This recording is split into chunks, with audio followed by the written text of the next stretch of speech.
Podem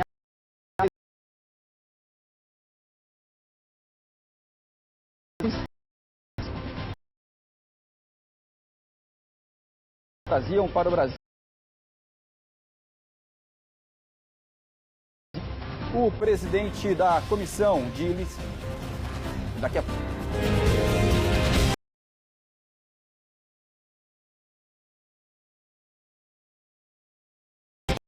Cidade Jequiti. Qualidade. Drama.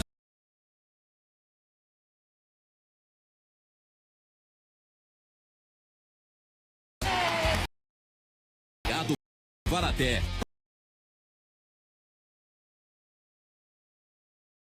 Toda quarta. Certeza que vai ser. Ela sabe que vai ser melhor. Se você também acredita,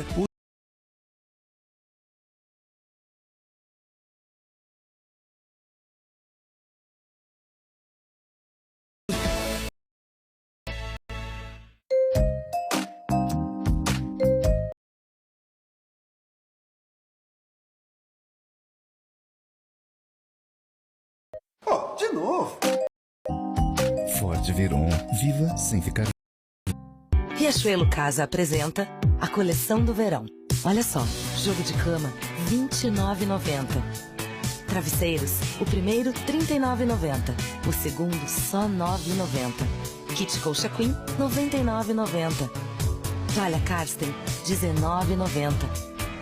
Cortina blackout, R$ 69,90. Toalha infantil, só R$ 19,90. Riachuelo Casa, venha conhecer antes que acabe. Açúcar ou zero cal sucralose? Revoltado já apostou, né? Que diabos é sucralose? É um adoçante de origem natural e sabor doce como açúcar. Que é pra você, revoltado, não ficar hashtag azedinho. Novo zero cal sucralose, o adoçante pra quem adora açúcar. O que é desenvolver comunidades? É dar a elas autonomia para que formem seu próprio futuro. Acreditamos que o trabalho pode provocar essa transformação. Porque o trabalho forma profissionais, mas também forma famílias, cidadãos, dignidade. Para nós, o trabalho é o motor da formação para a vida. Instituto Votorantim. O trabalho forma a vida.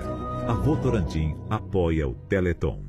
Os consultores e as consultoras da Jequiti têm direito ao Vale Saúde, com os melhores médicos de qualquer especialidade por apenas R$ 90 a consulta. Exames nos melhores laboratórios do Brasil pelos menores preços. Ganhe dinheiro e proteja a sua saúde trabalhando com os produtos da Jequiti. Seja você também um consultor ou uma consultora Jequiti. SBT, a cara do Brasil. De segunda a sexta, somente o coração poderá guiar Estrela para a verdadeira felicidade. Mar de Amor. A ambição desse rapaz pode ferir muitos corações. O que eu faço ou deixo de fazer não é da sua conta, tá bom? Lágrimas de Amor. Uma encantadora menina que nasceu na miséria, mas seu destino guarda grandes surpresas. A Gata. As novelas que todo mundo gosta, só nas tardes do SBT Rio.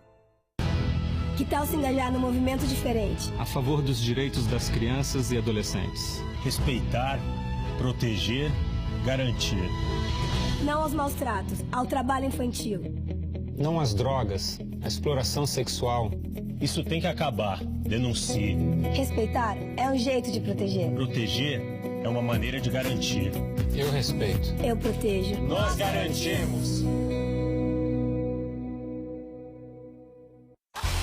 Espetacular Sorteio de Natal. Sexta-feira, dia 23 de dezembro. R$ 1 milhão para os compradores do Carnê do Baú da Felicidade. 99 mais um serão sorteados e cada um receberá R$ 10.000. Ganhe antes do Natal o seu presente de Papai Noel da Jequiti.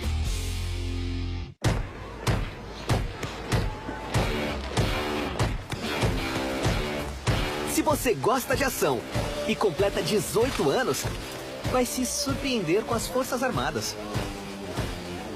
Confira no verso do certificado de alistamento a data e o local para comparecer à seleção.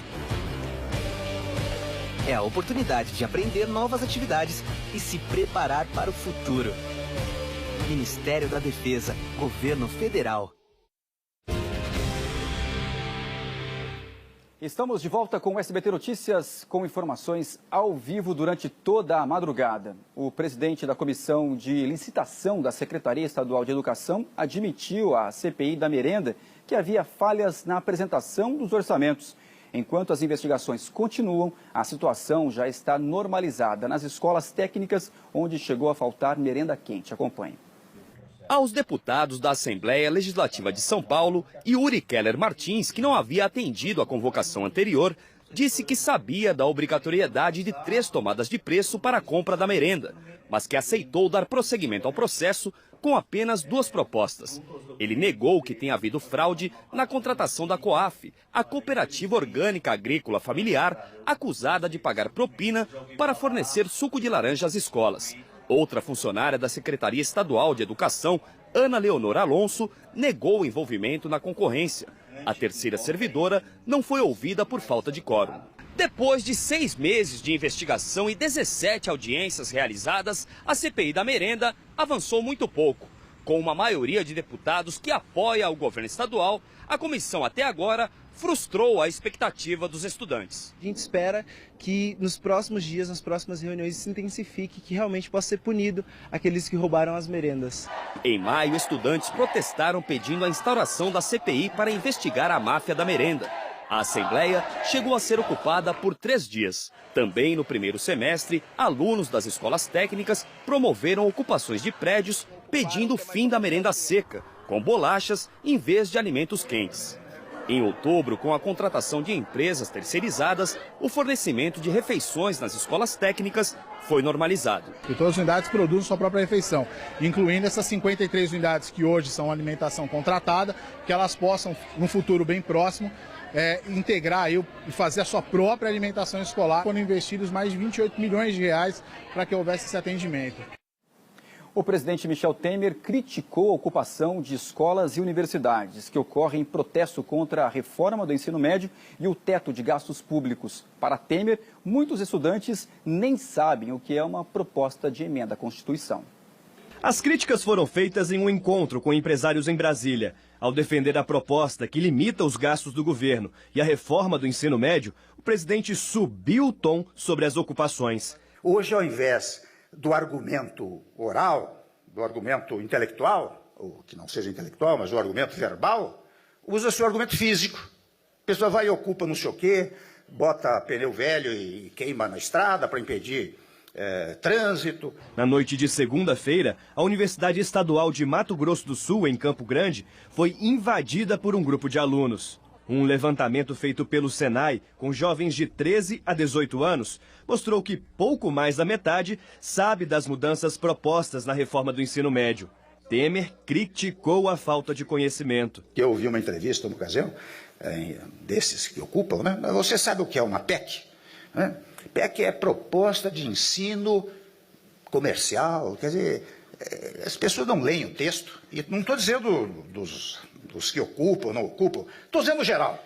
Durante o seminário, o presidente Michel Temer anunciou que nesta quarta-feira será lançado o Cartão Reforma, um novo programa para famílias com renda de até R$ 1.800. Elas vão poder receber, em média, R$ 5.000 para a reforma de casas e apartamentos.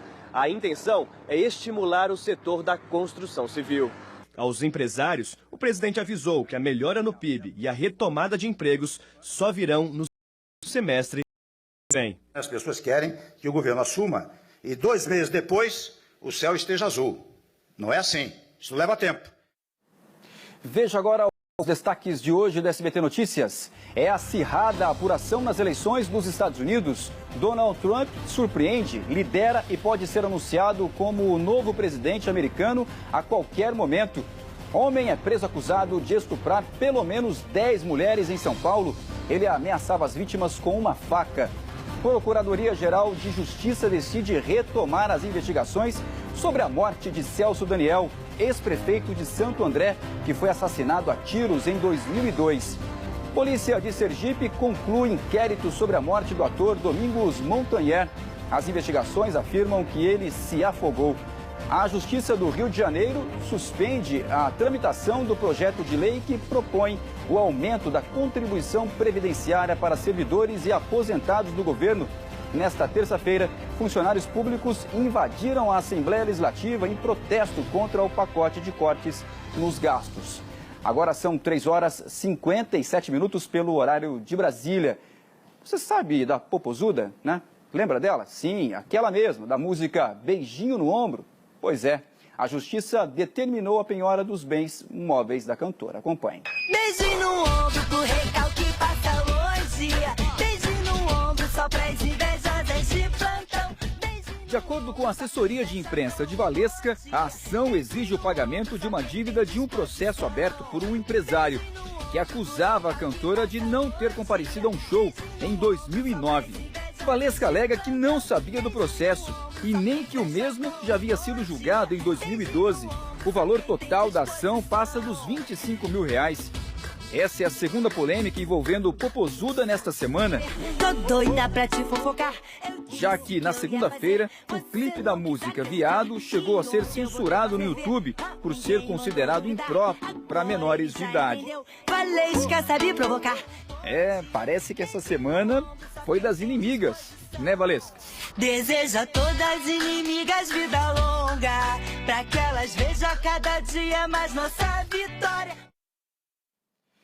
Agora são 3h59 pelo horário de Brasília. Continue com a gente.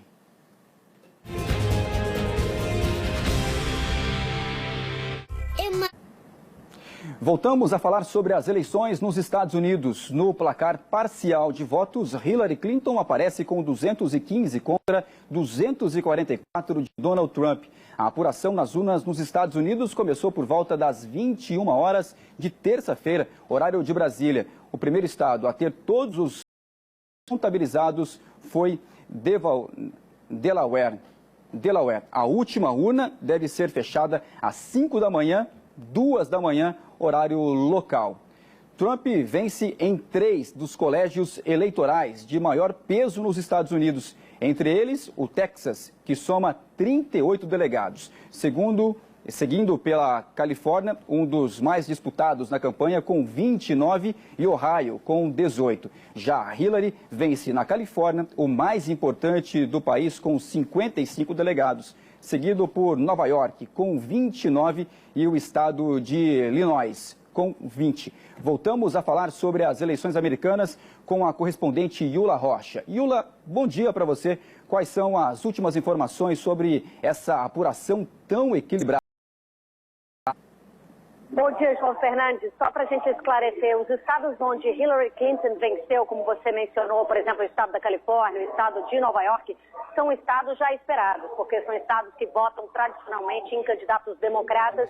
E o estado do Texas, por exemplo, é um estado sólido, republicano, portanto não houve surpresa. A grande surpresa daqui está sendo os estados da Pensilvânia, de Michigan e do Wisconsin. A Pensilvânia e do Michigan são estados que votam normalmente em candidatos mais liberais. E o que está acontecendo agora é que estão finalmente aí das apurações, quase 80% das urnas apuradas, e Donald Trump aparece com leve vantagem. É por isso que até o momento ainda não foi anunciada a vitória, não foi consagrada a vitória dele. Ele precisa vencer em um só desses 3 estados, ou na Pensilvânia, ou em Michigan, ou em Wisconsin, para chegar à Casa Branca. O que vai levar ele à presidência foi essa base que ele energizou aqui nos Estados Unidos, uma coalizão de homens brancos, basicamente, que não tem nível superior, não tem nível universitário e, portanto, eles se sentiram negligenciados por anos e anos dessa política, como Donald Trump. Vocês sabem, ele não é um político, ele é um magnata, um empresário, entra aí na política quase que pela porta dos fundos, mas chegando aí à Casa Branca. E esses eleitores também são eleitores que viram na voz de Bush, estou revivendo aqui o passado, na voz de Donald Trump, com o slogan que vamos tornar a América grandiosa de novo, ou seja, trazer o trabalho de volta para cá, o trabalho que ele disse que saiu daqui, que foi para o México, trazer de volta esses empregos aqui para os Estados Unidos, porque esses eleitores não viram o progresso econômico depois da grande recessão de 2008. Então, portanto, esses eleitores se sentiram negligenciados, se sentiram afastados do foco da política tradicional americana do Barack Obama e deram, então, esse voto enorme de confiança a Donald Trump. Os democratas achavam que com as mulheres mais educadas de nível universitário e com as minorias como os latinos e os negros, eles conseguiriam garantir aí a sua vitória, mas pelo jeito não foi suficiente o voto desse eleitorado para garantir, então, a eleição para Hillary Clinton. O que a gente tem ouvido aqui da mídia americana, eu posso dizer que o clima é de perplexidade, até a mídia americana, toda vez que eles entram no ar, eles estão com uma cara tentando entender o que está acontecendo. Primeiro, questionando os institutos de pesquisa, que sempre deram vantagem a Hillary Clinton. Volto a dizer que é possível, inclusive, que Hillary Clinton ganhe no voto popular, mas perca no voto indireto, que é o que vale aqui nos Estados Unidos, através do colegiado dos delegados, mas a campanha republicana, a princípio, já estaria, inclusive, esperando a ligação de Hillary Clinton para reconhecer essa derrota dela. Mas é claro que a campanha democrata só fará isso quando, de fato, for dada a vitória a Donald Trump. E assim, para quem acredita, assim, aquele 45 do segundo tempo, o último gol, é possível? Mas é muito difícil que a essa altura do campeonato a Hillary Clinton consiga virar. Então tudo indica que teremos o presidente Donald Trump que irá suceder os 8 anos de governo de Barack Obama. João Fernando. Iola, você falou que 80% das urnas já foram apuradas. Então é questão de tempo para anunciar o novo presidente e para anunciar o Donald Trump. Você se arriscaria a dizer, especialistas, né, cientistas políticos estão dizendo isso. Se arrisca a dizer, então, que é questão de tempo para anunciar Donald Trump, Iola? 80% das urnas apuradas, eu me referi ao estado da Pensilvânia, né? Aqui os estados são soberanos, então como vale o colegiado de cada estado, a apuração que conta é a apuração de cada estado, e não 80% das urnas gerais foram apuradas.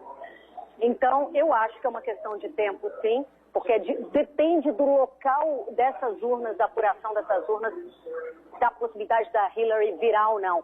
Como a gente acompanhou essa campanha e a gente sabe que tradicionalmente os democratas têm a maioria do eleitorado nas regiões mais metropolitanas, nas grandes cidades, que têm um eleitorado mais diverso do que no interior dos Estados Unidos, no subúrbio, no campo, na zona rural, na zona industrial, que é onde tem o eleitorado do Donald Trump. Então, dependendo de onde for essa contagem de votos, a Hillary tem essa pequena chance ainda de virar, porque está super apertada. Na Pensilvânia está 47,5 a 46,9.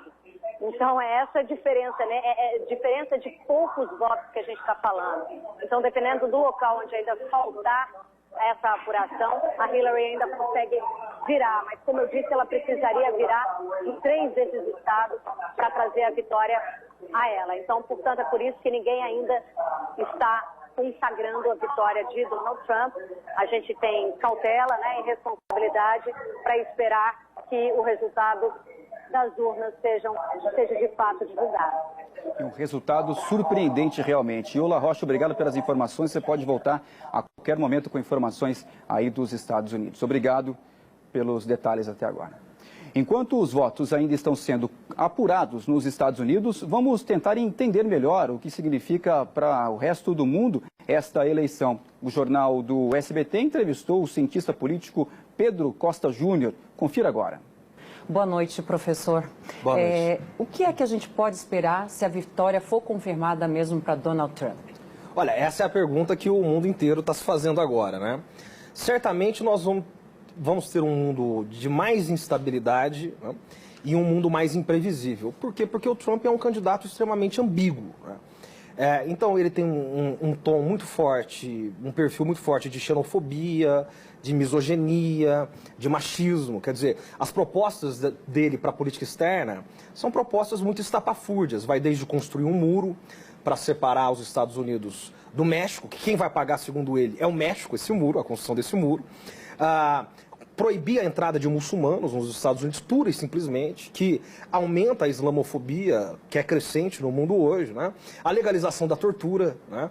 Então, quer dizer, ele tem propostas muito complicadas e, ao mesmo tempo, ele tem uma proposta de política internacional muito isolacionista, de tirar os Estados Unidos do mundo. O que abre espaço e projeta espaço para países como Rússia e China estenderem seus tentáculos aí sobre o sistema mundial. Como é que o senhor explica a votação que esse senhor teve nos Estados Unidos? Outra boa pergunta, irmão. Olha, o fenômeno Trump, ele pode ser entendido a partir de 3 pontos. Primeiro, quem vota no Trump? Primeiro, o voto no Trump é um voto anti-político, anti-establishment. Quer dizer, o que é o Trump? O Trump é um empresário, bilionário, que nunca teve nenhum cargo político, nunca sequer foi candidato a nada. O primeiro voo que ele tenta alçar na política é para ser presidente dos Estados Unidos. E do outro lado, o que é a Hillary? A Hillary é a personificação do político profissional, do establishment. Mais de 30 anos de carreira pública, 8 anos na Casa Branca como primeira-dama, 8 anos senadora por Nova York, 4 anos secretária de Estado do primeiro mandato do governo Obama. Então a Hillary incorpora tudo isso, e o Trump é a negação disso. Segundo, o voto pró-Trump é também um voto anti-Obama. Quer dizer, os americanos também estão um pouco cansados da era Obama, uma era do politicamente correto. São 8 anos de governo democrata no poder. Nos Estados Unidos, eles prezam muito pela alternância de poder, só para ter uma ideia. Desde a Segunda Guerra Mundial, nunca os democratas ficaram 3 mandatos seguidos na Casa Branca. Então isso permanece. Essa história, desculpa a interrupção, essa história de ser um outsider, um empresário, de certa forma, não é? Segue uma tendência. Nós vimos aqui no Brasil. A gente viu isso aqui no Brasil. Mas como é que o senhor explica a reação do mercado? Isso. Os mercados vão se bolsas caindo na Ásia. Exatamente. Nós já estamos vendo isso agora, né? Só para fechar um terceiro ponto que ficou aberto lá para entender o fenômeno Trump, quem vota no Trump? Vota no Trump, sobretudo o americano, que é branco, que mora no interior do estado e que não tem ensino superior. Não é o morador de Nova York. Não é o morador de Nova York, que não está na costa, né? E que não tem ensino superior, porque eles, quer dizer, há um grau de racionalidade nesse voto, é isso que nós precisamos entender.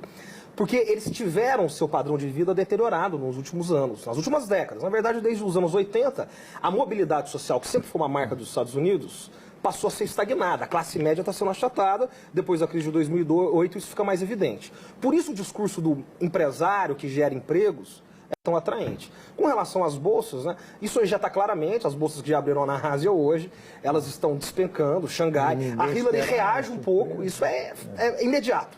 As bolsas reagem um pouco.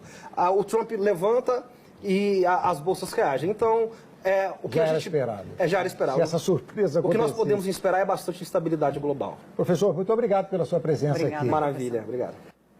Mais sobre as eleições nos Estados Unidos, a gente fala aqui no SBT Notícias, nesta edição de quarta-feira.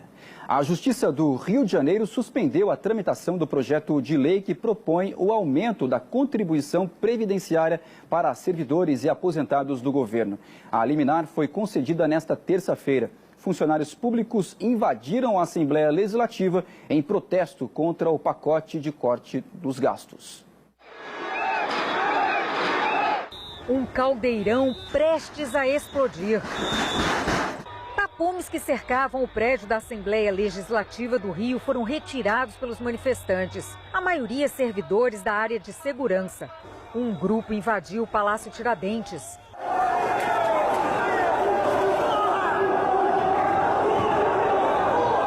A sala da vice-presidência ficou revirada. Os manifestantes lotaram o plenário e chegaram a subir nas bancadas.